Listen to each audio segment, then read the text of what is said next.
Hello everyone, मैं हूं ऋतिकांत द्विवेदी। आप देख रहे हैं अपना पसंदीदा चैनल सुपर साइंस जोन। तो आइए बच्चों, हम लोग बात करने वाले हैं अब हमारा ये साइंस, आपका ये फिजिक्स का जो टॉपिक कंटिन्यू वीडियो चल रही है, ये आज चौथी क्लास है आपकी साइंस की। तो हम लोग इसमें देख रहे हैं, सबसे पहले हम लोगों ने क्या क्या बात किया इसको जान लेते हैं, फिर हम लोग क्या क्या इस टॉपिक पे बात करेंगे, आगे हम लोग की क्या रणनीति रहने वाली है और हम लोग आगे क्या पढ़ने वाले हैं।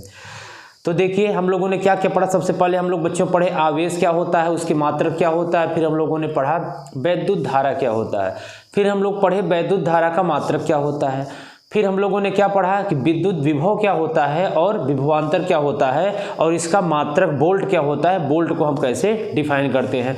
फिर बच्चे हम लोगों ने क्या पढ़ा, किरण आरेख क्या होता है, किरण आरेख के संकेत क्या क्या होते हैं, किसको रेजिस्टेंस बोलते हैं, किसको अमीटर बोलते हैं, ये सारी चीज़ें हम लोगों ने डिस्कस कर चुका है। आप लोग वीडियो प्लेलिस्ट में सारी हम डालते जा रहे हैं। आप लोग एक बाय एक करके सारी वीडियो अच्छे से कंटिन्यू करके देखते जाएंगे और आप नोट्स अपने हाथों से अच्छे से बनाते जाएंगे। अगर आपको नोट्स की ज़रूरत होगी तो आप इस नंबर पे, इंक्वायरी नंबर दिया हुआ है, आप इस नंबर पे हमको पर्सनल व्हाट्सअप करेंगे और बहुत जल्दी हम टेलीग्राम भी लाने वाले हैं और आप व्हाट्सअप करेंगे तो आपको हम नोट्स भी प्रोवाइड करा देंगे। आप नंबर नोट कर लेंगे, नंबर हमारा ये है, आप लोग नोट कर लेंगे 9450523690। इस नंबर पे आप व्हाट्सअप करेंगे, अपना नाम बताएंगे, आप बताएंगे सर हमें इस चैप्टर का ये नोट्स चाहिए, हम आपको नोट्स भी प्रोवाइड करा देंगे। ठीक है, नोट्स सब मेरे पास रखी हुई है। तो आप लोग बस कंटिन्यू वीडियो देखते जाएंगे, बनाते जाएंगे। और हाँ, आप लोगों को आप जिस तरह से आप सपोर्ट प्यार दिखा रहे हैं, इससे भी अच्छे और तरीके से आप दिखाते रहिए और अपना काम आप करते रहिए। चैनल को लाइक शेयर सब्सक्राइब बिना कहे आपको कर लेना। जो भी स्टूडेंट नए देख रहे होंगे आप जरूर सब्सक्राइब कर लेंगे। ठीक है, चलिए फिर हम लोग आइए देखते हैं पहले कि इस चैप्टर, अब इस टॉपिक में हम लोगों को बच्चों क्या क्या पढ़ना है। देखिए सबसे पहले तो हम लोगों को पढ़ना है कि सर विद्युत प्रतिरोध क्या होता है। सबसे पहले हम लोग विद्युत प्रतिरोध को देखेंगे, इसके बाद देखेंगे विद्युत प्रतिरोध को किससे प्रदर्शित करते हैं। कल बताए थे आर से प्रदर्शित करते हैं, मतलब रेजिस्टेंस। फिर इसका मात्रक क्या होता है, इसका मात्रक ओम होता है अथवा वोल्ट प्रति क्या होता है, एम्पियर होता है। ठीक है, फिर हम लोग इसका सिंबल देखेंगे जो कि हम यहाँ पे लिखे हुए हैं। फिर हम लोग देखेंगे कि एक ओम बताए थे, जैसे हम लोग ने एक एम्पियर को परिभाषित किया था, फिर हम लोग एक वोल्ट को परिभाषित किए थे, ऐसे बच्चों हम लोग किसको परिभाषित करेंगे, एक ओम को। जितने सारे यूनिट हम आपसे बताए हैं, हर यूनिट को क्या करना पड़ता है, परिभाषित करना पड़ता है। साथ ही एक कुछ कम लोग जानते हैं तो इसको हम आपको अच्छे से बताएंगे कैसे एक ओम को परिभाषित किया जाता है। ठीक है, फिर हम लोग बात करेंगे एक, ये सारी चीज़ें तो हम बता चुके हैं, एक mega ohm, micro ohm, pico ohm, angstrom, ये सारी चीज़ें हम लोग देख चुके हैं। फिर हम लोग बच्चे आज इस वीडियो में सिर्फ दो ही टॉपिक पे बात किया जाएगा। वीडियो आपको लास्ट तक बिल्कुल एकदम अच्छे से देखना है। ठीक है ना।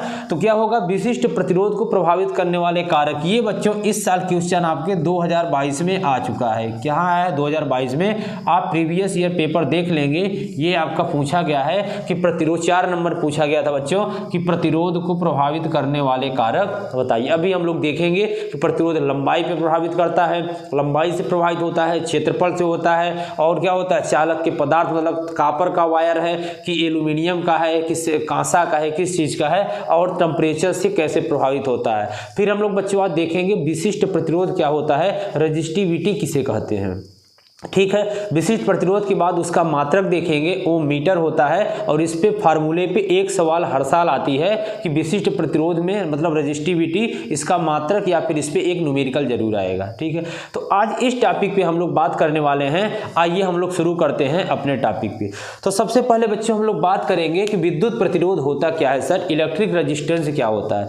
कल हम लोग बताए भी थे, जब पिछली वीडियो में आप जाके देखेंगे, आपको हम चलिए यहाँ लिंक भी दे देंगे और आप प्ले लिस्ट में भी कि आप डालेंगे सुपर साइंस जोन इलेक्ट्रिसिटी या विद्युत, वहां आपको वीडियो मिल जाएगी। ठीक है, देखिए तो हम क्या बताए थे कल कि जब कोई धारा क्या करती है, बहती है, किसी वायर से किसी तार से कोई धारा आ रही है, तो आ रही है तो क्या होगा, बल्ब हो सकता है आपका 5 वाट का हो या बल्ब 7 वाट का हो, और धारा तो बहुत ज़्यादा आ रही है, हो सकता है वहाँ से 50 एम्पियर आ रही हो, 20 एम्पियर आ रही हो, 220 वोल्ट आ रही हो, विभवांतर आ रहा हो, लेकिन बल्ब का क्षमता तो बहुत कम है ना, धारा तो बहुत ज़्यादा आ रही है, क्षमता उसका कम है, तो क्या होगा, वो जो रेजिस्टेंस होता है ना, वो धारा के प्रवाह का क्या करता है बच्चों, विरोध करता है। है, मतलब जितनी धारा जरूरत है बल्ब को उतना ही धारा आने देता है। जो ज़्यादा धारा होती है क्या बोलता है कि जाके तुम बैटरी में कंज्यूम मतलब इकट्ठा हो जाओ, जितना हमें जरूरत पड़ेगा हम उतना वहां से ले लेंगे।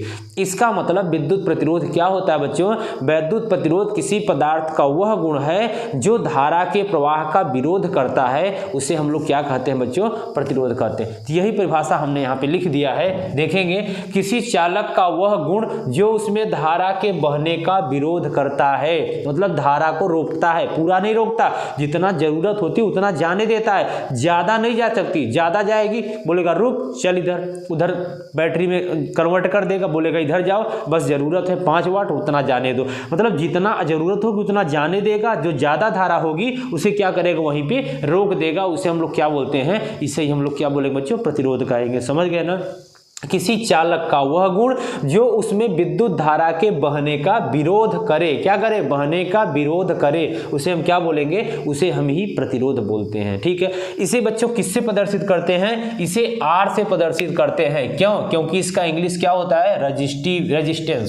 रेजिस्टेंस होता है, मतलब कैपिटल R से प्रदर्शित करते हैं। चलिए अब इसका प्रतीक बच्चों ध्यान रखिएगा, ये जब न्यूमेरिकल आप लगाते हैं ना तो वहां ओम ना लिख के आप ऐसे सिंबल बनाते हैं। इसका सिंबल क्या है? ओम का सिंबल है, ये हमारा ये इसका प्रतीक हो जाता है, ऐसे बना जाता है।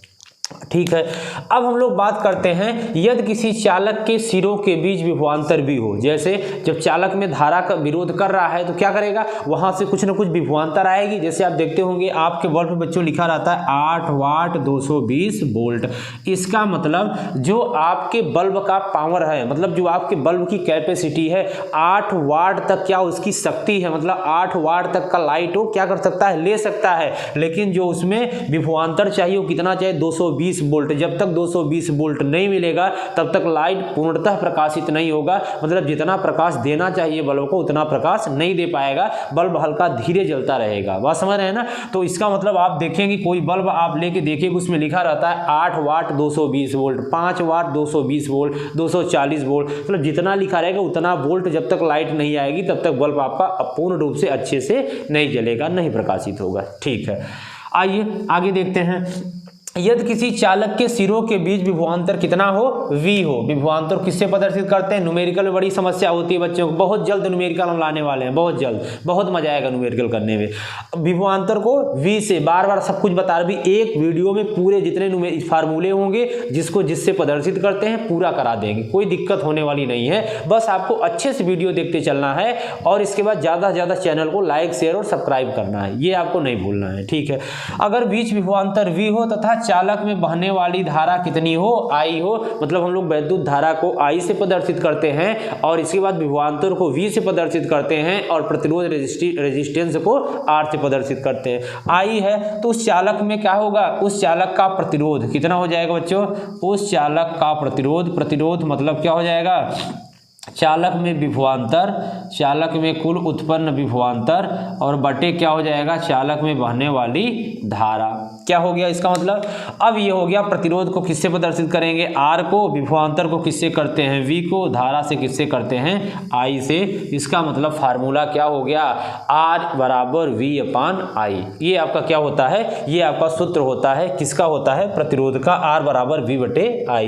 अब हम लोग बच्चों बात करेंगे इसके मात्रक की। मात्रक भी बहुत इंपॉर्टेंट है। मात्रक आपके ऑब्जेक्टिव में जरूर पूछा जाएगा, या तो रेजिस्टेंस का या रेजिस्टिविटी, मतलब या प्रतिरोध या विशिष्ट प्रतिरोध, दोनों में से बच्चों कोई एक अनाफिक से आप लिख के ले लीजिए। आप जब पेपर दे के आइएगा तो आप बताइएगा हाँ सर एक ऑब्जेक्टिव जरूर आया।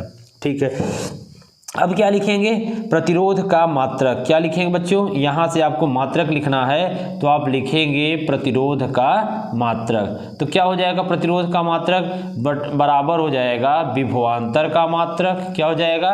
विभवांतर का मात्रक। आप भी मेरे साथ साथ लिखते चलेंगे और बटे क्या हो जाएगा? विद्युत धारा का मात्रक। तो विभवांतर का मात्रक हम लोग बता चुके हैं, विभव और विभवांतर का मात्रक एक ही होता है, परिभाषा अलग होती है। हम लोग आगे जब पढ़ेंगे पीछे का भी रिवीजन करते चलेंगे ताकि आपको कोई चीज़ भूले नहीं। विभवांतर क्या बताए थे, जब कोई चालक क्या होता था, एकांक धनावेश एक बिंदु से दूसरे बिंदु तक जाता था तो क्या कहते थे, जो उसमें कार्य किया जाता था उसे हम क्या बोलते थे, विभवांतर। और जब एकांक धनावेश अनंत से किसी बिंदु तक या किसी बिंदु क्षेत्र तक आने में जो कार्य करता था उसे हम लोग क्या बोलते थे, विभव। मतलब विभव माने अनंत से आता था और विभवांतर मतलब एक बिंदु से दूसरे बिंदु तक आता था। ठीक है, तो अब देखिएगा ये इसका मात्रक क्या हो जाता है, विभव का मात्रक क्या हो जाता है, वोल्ट हो जाता है, और धारा का मात्रक क्या हो जाता है बच्चों, एम्पियर हो जाता है। तो इसका मात्रक क्या हो जाएगा, ये क्या हो जाएगा, वोल्ट प्रति एम्पियर। इसका मात्रक क्या हो जाता है, वोल्ट प्रति एम्पियर। इसका मतलब R बराबर ये हो जाएगा आपका वोल्ट प्रति एम्पियर। ये आपका बच्चों ऑब्जेक्टिव में आएगा, किस में आएगा, ऑब्जेक्टिव में, वोल्ट प्रति एम्पियर। ये तो पूछा जाएगा ऑब्जेक्टिव में, लेकिन जब अभी हम लोग उसमें पढ़ेंगे ये इसका क्या होता है, प्रतिरोध का मात्रक। लेकिन बच्चों जब अभी हम लोग पढ़ेंगे उसमें जब सवाल में क्या आता है, सर जब हम न्यूमेरिकल लगाएंगे वहाँ क्या आएगा, इसका अन्य मात्रक लिख लेंगे, इसका अन्य मात्रक क्या होता है, इसका अन्य मात्रक ओम होता है। क्या होता है, ओम होता है। ओम एक वैज्ञानिक थे, उन्होंने अपने नाम पर बनाया था, तो इसका अन्य मात्रक बच्चों क्या होता है, ओम होता है। बताइए यहाँ तक किसी को कोई समस्या, कोई समस्या नहीं, चलिए ठीक है। अब देखिएगा इसका अन्य मात्रक क्या होता है, ओम होता है। अब देखिएगा हम लोग अब बता चुके हैं कि जो भी हमारा डिफिनीशन आएगी हम लोग उसको भी डिनोट करेंगे। क्या करेंगे, उसको भी हम लोग डिनोट करेंगे। एक मिनट, आइए हम लोग देखते हैं वो क्या बताया था मैं आपको, जैसे हमने एम्पियर को परिभाषित किया था, जैसे हमने वोल्ट को परिभाषित, ऐसे हम एक ओम को भी परिभाषित करेंगे। तो एक ओम की परिभाषा क्या होती है समझिएगा। एक ओम मतलब क्या हो जाएगा, एक ओम बराबर क्या आप लिख सकते हैं, एक वोल्ट। क्या लिख सकते हैं, एक वोल्ट और बटे एक एम्पियर। क्या लिख देंगे, एक एम्पियर।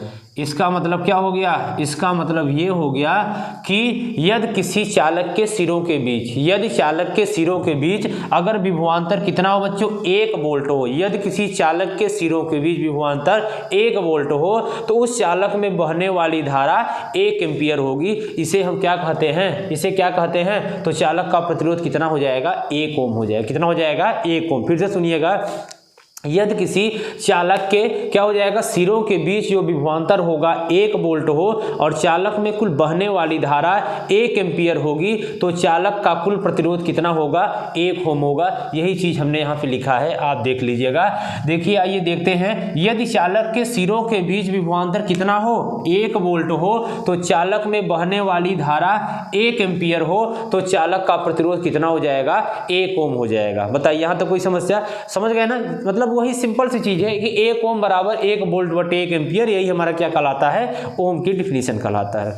ठीक है, चलिए आगे देखिए, जैसे हमने अभी बात किया था पिछले एम्पियर में भी कि एक मेगा एम्पियर बराबर या एक मेगा वोल्ट बराबर कितना, 10⁻6 वोल्ट। ऐसे यहाँ जो भी बताए थे आपको कि बस यहाँ चेंज कर देना है, बाकी चीजें सब सेम रहेगी। मेगा मतलब 10⁻6, माइक्रो मतलब 10⁻⁻6, ये सारी चीजें सेम। तो एक अभी ये न्यूमेरिकल के काम आएगा।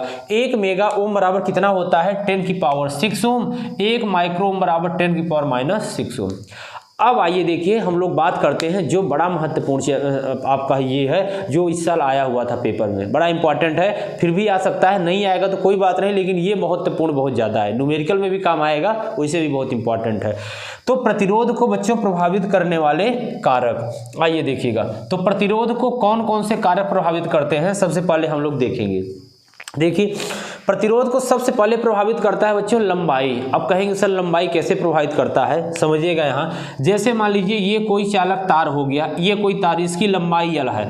अगर हम इस तार को थोड़ा सा बढ़ा दें, इसका मतलब कितना कर दें, 2L कर दें। L लंबाई का तार है, एक और तार ले लेते हैं जिसका लंबाई 2L हो जाएगा। तार को थोड़ा सा खींच के बड़ा कर देते हैं, ठीक है। तो अब देखिए जब ये लंबाई मतलब तार छोटा होगा तो क्या होगा, उसमें धारा कम बहेगी, धारा कम ही दूर जाएगी, मतलब उसका प्रतिरोध क्या हो जाएगा, प्रतिरोध उसका क्या हो जाएगा बताइएगा, प्रतिरोध उसका ज़्यादा लगेगा। बात समझ रहे हैं ना। और जब ये लंबाई थोड़ा बढ़ा देंगे तो प्रतिरोध क्या होगा, प्रतिरोध भी बढ़ जाएगा। इसका मतलब जो लंबाई है वो प्रतिरोध के कैसा है, डायरेक्टली प्रोपोर्शनल है, जिसको हम हिंदी में अनुक्रमानुपाती या फिर क्या बोलते हैं, समानुपाती बोलते हैं। क्या बोलते हैं, समानुपाती। मतलब जैसे जैसे चालक की लंबाई को बढ़ाते जाएंगे चालक में उतना ही प्रतिरोध क्या होगा बच्चों, बढ़ता जाएगा। समझ पा रहे हैं ना, पॉइंट समझ रहे हैं, ध्यान से सुनिएगा कि जब किसी चालक की लंबाई हम जैसे जैसे बढ़ाते जाएंगे चालक में प्रतिरोध का मान भी बढ़ता जाएगा। इसीलिए बताए हैं कि जो चालक की लंबाई होती है वो क्या होता है, प्रतिरोध के क्या होता है बच्चों, अनुक्रमानुपाती होता है, डायरेक्टली प्रोपोर्शनल। अगर लंबाई, चालक की लंबाई ज़्यादा तो प्रतिरोध ज़्यादा लगेगा, अगर चालक की लंबाई कम तो प्रतिरोध कम हो जाएगा। जैसे आपको 200 मीटर तक तार लाना है तो उसमें प्रतिरोध की ज़रूरत कम पड़ेगी, लेकिन अगर वही तार आपको 1 किलोमीटर जाना है तो उसमें प्रतिरोध क्या होगा, प्रतिरोध भी बढ़ेगा, प्रतिरोध भी बढ़ जाएगा। तो यही हम पहला या क्या लिखेंगे, पहला हमारा कंडीशन, अभी हम लोग इसको पढ़ेंगे आगे कि पहला जो हो जाएगा आर अनुक्रमानुपाती क्या हो जाएगा, यल हो जाएगा। मतलब जैसे जैसे आप लंबाई बढ़ाते जाओगे तो प्रतिरोध भी क्या हो जाएगा बच्चों, बढ़ता जाएगा। क्लियर, चलिए ठीक है। दूसरी बात करते हैं क्षेत्रफल का, एरिया का। ये देखिए ये उल्टा हो जाता है। अगर आपका एरिया ज़्यादा, जैसे जिस कमरे में हम पढ़ा रहे हैं या जिस कमरे में हम बैठे हैं, आप समझिए अभी उस कमरे में सारे बच्चे बैठे हैं, वहाँ कोई सांप आ जाए, उस कमरे में क्या आ जाए, सांप आ जाए, तो क्या होगा, एक छोटा गेट होगा एक बड़ा गेट होगा। तो आप सारे बच्चे किस गेट से भागना पसंद करेंगे, सर बड़े वाले गेट से। क्यों, क्योंकि आप सोचेंगे जल्दी से हम निकल जाएं, क्या होगा, जल्दी से हम निकल जाएं, क्योंकि सांप कहीं भी जा सकता है। तो आप बड़े वाले गेट से जल्दी निकलेंगे और छोटे वाले गेट से कब निकलेंगे। इसका मतलब क्या है समझिएगा, इसका मतलब यह है कि जितना ज़्यादा एरिया होगा, क्या होगा, जितना ज़्यादा एरिया होगा प्रतिरोध उतना क्या हो जाएगा बच्चों, कम हो जाएगा। क्या हो जाएगा, कम हो जाएगा। मतलब जो क्षेत्रफल होता है वो प्रतिरोध के व्युत्क्रमानुपाती होता है। व्युत्क्रम मतलब सर क्या होता है, उल्टा, अपोजिट होता है, पढ़े हैं ना, व्युत्क्रम, व्युत्क्रम मतलब अपोजिट हो जाता है। और अनुक्रमानुपाती मतलब क्या हो जाता है, सीधा, मतलब जितना वो बढ़ेगा उतना वो भी, जितना वो घटेगा उतना वो भी। और व्युत्क्रमानुपाती, अगर हम किसी चालक तार का क्षेत्रफल बढ़ाते जाएंगे उसका प्रतिरोध क्या होता जाएगा, कम होता जाएगा। क्यों कम होगा समझिएगा, चालक तार बड़ा ले लेंगे प्रतिरोध कम हो जाएगा, क्योंकि बहुत दूर तक आपका क्षेत्रफल, मतलब क्षेत्रफल उसका एरिया बहुत ज़्यादा हो गया, बहुत बड़ा हो गया, तो प्रतिरोध तो बड़ा छोटा है ना, कितने में काम कर पाएगा, नहीं कर पाएगा। इसका मतलब प्रतिरोध क्या हो जाएगा, कम हो जाएगा। और जब यही क्षेत्रफल कम होगा, उसका क्षेत्रफल कम होगा तो प्रतिरोध ऑटोमेटिक क्या हो जाएगा, ज़्यादा हो जाएगा। तो इसका मतलब क्या है कि आप यहाँ लिख लेंगे, आप लिख सकते हैं यदि किसी चालक तार की लंबाई को हम बढ़ाते जाएं तो चालक तार में प्रतिरोध का मान भी बढ़ता जाएगा। ये लिख देंगे आर अनुक्रमानुपाती यल, पहला नंबर। दूसरा नंबर, यदि किसी चालक तार का अगर हम क्षेत्रफल को बढ़ा दिया जाए तो चालक तार में क्या प्रतिरोध क्या हो जाएगा, कम हो जाएगा। लेकिन यदि किसी चालक तार का क्षेत्रफल को कम कर दिया जाए तो उसका प्रतिरोध का मान क्या हो जाएगा, बढ़ जाएगा। इसका मतलब कह सकते हैं कि जो आर होगा वो व्युत्क्रमानुपाती होगा किसके, क्षेत्रफल के, आर व्युत्क्रमानुपाती ये हो जाएगा। यहां तक क्लियर, ठीक। अभी हम लोग इसको पढ़ेंगे विशिष्ट प्रतिरोध में। बात करते हैं बच्चों तीसरा, चालक के पदार्थ पर। हाँ ये इंपॉर्टेंट है। चालक का पदार्थ मतलब जैसे एक हम ले लें कॉपर का तार, एक हम ले लें एल्यूमिनियम का। आप जब मार्केट में जाते हैं तो आप देखते हैं कि एल्यूमिनियम का तार लेना कम पसंद करते हैं, कॉपर की अपेक्षा थोड़ा सा सस्ता आता है। क्यों सस्ता आता है, क्योंकि जो उसका जो पदार्थ एल्यूमिनियम होता है जल्दी खराब हो जाता है, ठीक है, और जो कॉपर होता है थोड़ा सा वैल्यूएबल अच्छा होता है, तो काफ़ी दिन तक चलता है। इसका मतलब जो कॉपर होता है उस पर भी डिपेंड करता है। कभी कभी क्या होता है, एल्यूमिनियम की बार बार वायर खराब हो जाता है, उसमें लाइट कम ज़्यादा, लेकिन जो कॉपर होता है उसमें बहुत तेजी से उसमें रेजिस्टेंस होता है, मतलब धारा प्रवाहित उसमें होता है प्रतिरोध, तो इसलिए हमारा क्या होता है, ज़्यादा अच्छा होता है। तो चालक के पदार्थ पर भी डिपेंड करता है कि कांसे का तार है, कि आपका एल्यूमिनियम का तार है, कि कॉपर का तार है, किस पदार्थ का तार बना हुआ है, उस पर भी क्या डिपेंड करता है, प्रतिरोध हमारा रेजिस्टेंस उस पर भी डिपेंड करता है। समझ गए। अगला पॉइंट बात करते हैं टेम्परेचर पर। टेम्परेचर पर भी प्रभाव पड़ता है कि कितना ज़्यादा तापमान सहन कर सकता है कौन, प्रतिरोध। समझ रहे हैं ना। अगर गर्मी है, आप देखते होंगे गर्मी है तो तार क्या होगा, तार बहुत जल्दी अगर वायर आपका किसी अगर जैसे एल्यूमिनियम का या कुछ कम सस्ते पदार्थ का बना होगा तो क्या हो जाएगा, वायर जल्दी खराब हो जाएगा, वायर पिघल जाएगा। लेकिन अगर अच्छे चीज़ का बना होगा तो टेम्परेचर, धूप और उसका क्या होगा, जल्दी कोई प्रभाव उस पर नहीं पड़ता है। ठीक है, इसका मतलब किस पे, 4 चीज़ों प्रभावित करता है प्रतिरोध प्रभावित, कौन कौन, लंबाई पर, क्षेत्रफल पर और उसके पदार्थ पर। पदार्थ मतलब किस पदार्थ का बना हुआ है, और उसके टेम्परेचर पर, कैसा तापमान है, ठंडी गर्मी, कैसा मौसम है आपका, ये सारी चीज़ें पर डिपेंड करता है। तो इतनी बात समझ गए, चलिए ठीक है। अब बच्चों ये हम लोगों का प्रतिरोध तो क्या हो जाता है, यहाँ से खत्म हो जाता है। प्रतिरोध हम लोगों ने बहुत अच्छे से समझ लिया कि प्रतिरोध किसी पदार्थ का वह गुण है जो धारा के बहने का विरोध करता है, उसे क्या बोलते हैं, प्रतिरोध। इसको आर्थ प्रदर्शित करते हैं। और प्रतिरोध का मात्रक क्या होता है बच्चों, प्रतिरोध का मात्रक ओम होता है, समझ गए ना, अथवा वोल्ट प्रति एम्पियर होता है। ठीक है, अब हम लोग बात करेंगे विशिष्ट प्रतिरोध क्या होता है। ठीक है, विशिष्ट प्रतिरोध कुछ नहीं होता, यही होता है जो हम लोगों ने अभी पढ़ा, यही होता है। क्या होता है, पढ़ लेंगे। किसी चालक तार का प्रतिरोध, किसी चालक तार का प्रतिरोध उसकी लंबाई के अनुक्रमानुपाती तथा उसके क्षेत्रफल के व्युत्क्रमानुपाती होता है। किसी चालक तार का प्रतिरोध उसके लंबाई के अनुक्रमानुपाती और उसके क्षेत्रफल के क्या हो जाता है, व्युत्क्रमानुपाती हो जाता है। यही क्या कहलाता है, यही आपका क्या कहलाता है, विशिष्ट प्रतिरोध। जैसे अब कहेंगे सर ये हमारा एक चीज लिखा है, एक पॉइंट यहाँ पे, अनुप्रस्थ काट क्या होता है। बिल्कुल सही बात, देखिए जैसे आप लोग समझिए, जैसे ये आपका दिया है मार्कर है, दिख रहा है मार्कर ना।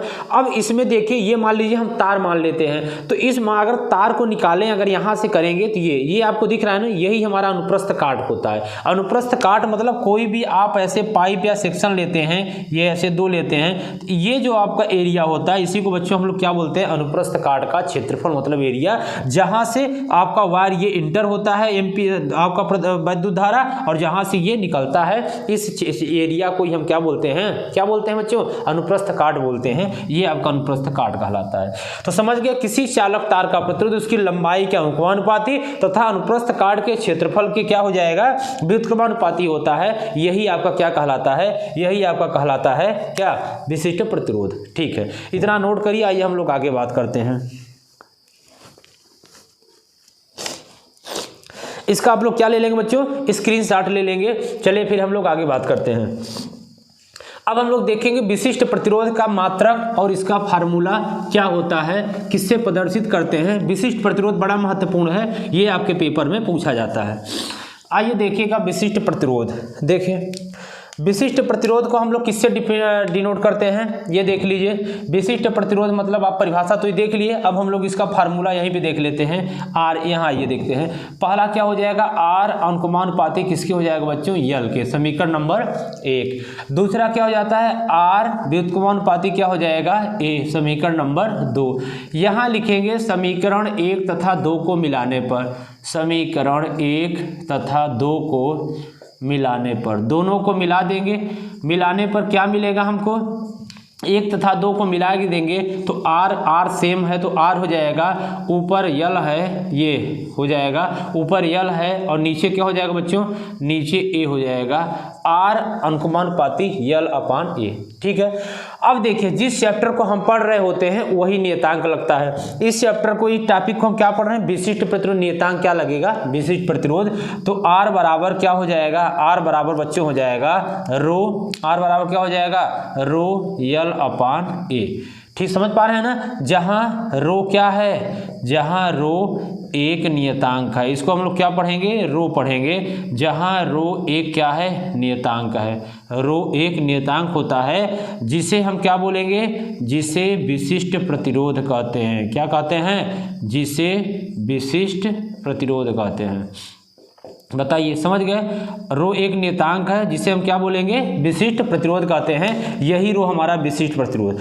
अब देखिए ये तो आर का बात हो गई, ये तो किसकी बात हो गई, आर की बात हो गई। अब हम लोग देखेंगे किसको, अब हम लोग देखेंगे यहाँ से रो की वैल्यू निकालना, रो का मात्रक निकालना और रो का फार्मूला निकालना। तो देखिए ये क्या हो जाएगा, आर इक्वल टू रो में ए का गुणा करेंगे, क्या हो जाएगा, रो में एल का, सॉरी रो में एल का हो जाएगा रो एल अपान ए। अब जब ये यहाँ रो यहाँ चला आएगा तो क्या हो जाएगा, रो इक्वल टू क्या हो जाता है आर। अब देखिएगा अगर आपको नहीं समझ आता, कुछ बच्चों के यहाँ नहीं आता तो अच्छे से बता देते हैं। अब रो में आर में ए का हो जाएगा आर ए इक्वल टू रो यल, तो रो इक्वल टू क्या हो जाएगा आर ए अपान यल। तो इसका मतलब रो इक्वल टू क्या हो जाता है आर ए अपान यल। समझिएगा एक बड़ा महत्वपूर्ण पॉइंट है ये, इसको रब कर दें, ठीक है।